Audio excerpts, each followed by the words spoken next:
Roughly 1 year ago, two devastating wildfires swept through Ruidoso, burning nearly 25,000 acres, killing 2 people, and displacing hundreds of residents. And now the village is continuing to deal with the consequences of 2024's natural disaster.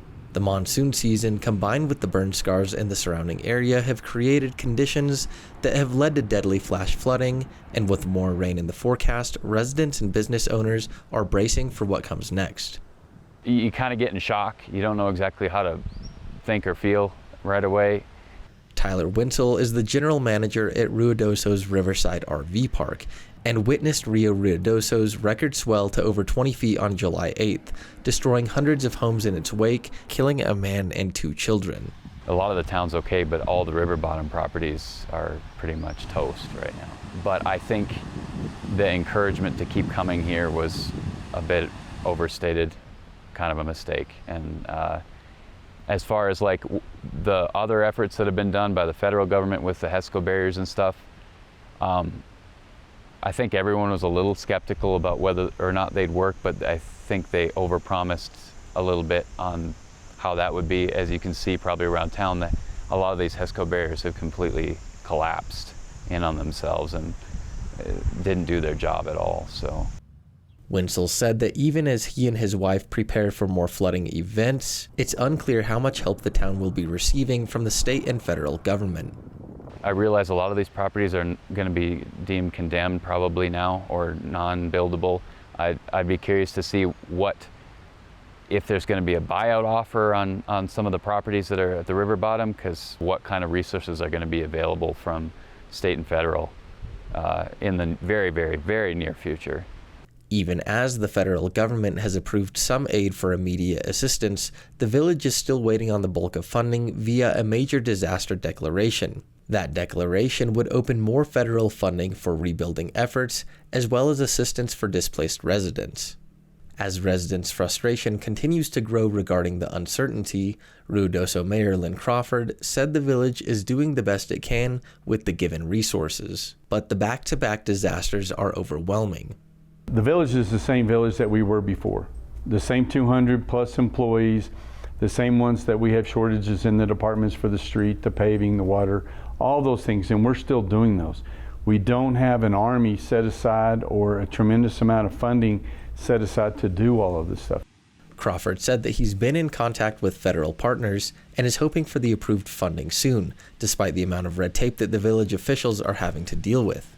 It's a very difficult process, and we have got professionals, people that's their job to dig through that, get through that, cut through that, and they're working on it. That's why we've made the progress that we have made. We've reached out to the Trump administration, to Secretary Kristi Noem, all of those people. They're very much aware of what's going on. We expect them to have boots on the ground. Don't know when. They will be here themselves. And those other disaster declarations, we're expecting those to come through any day. Beyond federal funding, Ruidoso is expected to take a major economic hit due to the damage sustained throughout the village and to the Ruidoso Downs racetrack. Residents are split on whether to encourage tourism to the area, and Mayor Crawford called it a balancing act. Our industry is tourism. That's where our money comes from. That's how the village makes its money. That's how our families, that go to school here, all of those make their money. But then our charge as the mayor and council is safety, health, welfare. Our message is now come to town, but have your eyes on the skies. When you see that alert, hear that alert on your phone, pay attention to it. Be aware of your surroundings, know where the high points are at. We want you here, but you need to be aware to take care of yourself. Even as residents await government resources, many have begun cleanup efforts and are assessing what to do next. Mark Rushing and his son own multiple properties in town and said the amount of uncertainty facing the community has grown since last year's fires. Everybody's got a big fat mortgage. Everybody's got a business. Well, now our businesses are gone. Our income is gone. So it's not just destruction of property, it's destruction of our income. Rushing said that he's reached out to federal officials and signed paperwork regarding assistance programs, but has yet to hear back from any officials. Nobody's reached out to us. We went to the village hall this morning and talked to them, and Friday their office was dark. We tried to talk to our insurance office. It was dark. Everybody's kind of laying low. A lot of people laying low. A lot of people trying to avoid the question. I think, I don't know. Nobody knows what to do at this point. As uncertainty remains regarding the future of Ruidoso, one thing remains certain. Village residents and visitors will have to remain vigilant as New Mexico's monsoon rains continue to pose a threat to the region.